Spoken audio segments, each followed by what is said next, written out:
ہمیں قرآن و سنت سے پتہ چلتا ہے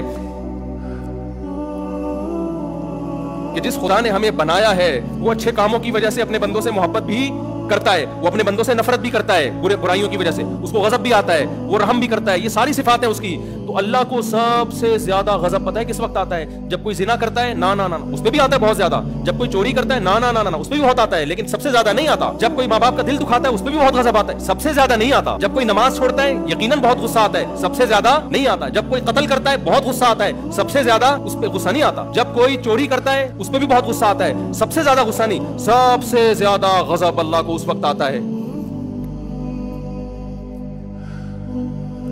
کہ جس نے آپ کو بنایا، جو آپ کا خالق ہے، جو خدا ہے، آپ اس کو چھوڑ کر کسی اور کے سامنے سر جھکاتے ہو، اس وقت بہت غصہ آتا ہے اس کو۔ یہ غیرت ہے نا اس میں۔ دنیا میں زنا بھی ہوتا ہے، شرابیں بھی پی جاتی ہیں، اللہ نے ان جرموں پہ سزا رکھی ہے آخرت میں، لیکن اس سزا پانے کے بعد آپ جہنم سے نکل جاؤ گے۔ بے نمازیوں کو بھی سزا ملے گی، جہنم میں جلیں گے، سزا ختم ہونے کے بعد بولو نکال دیے جاؤ۔ جو ماں باپ کے نافرمان تھے سزاؤں میں جلیں گے، سزا ختم ہونے کے بعد بولو نکال دیے جائیں گے۔ جنہوں نے زنا کیا سزا ملے گی، نکل جائیں گے۔ سود خور سزا ملے گی، نکل جائیں گے۔ جو خدا کے علاوہ کسی اور در پہ جھکے، کسی اور سے مرادیں مانگنا شروع کر دی، دینے والا وہ ہے، مانگ کس سے رہے ہو؟ کسی اور سے مانگ رہے ہو۔ اس پہ جتنا اللہ کو غضب آتا ہے اتنا کسی اور عمل پہ اللہ کو غضب بولو نہیں آتا۔ اتنی بڑی نعمت ہے توحید۔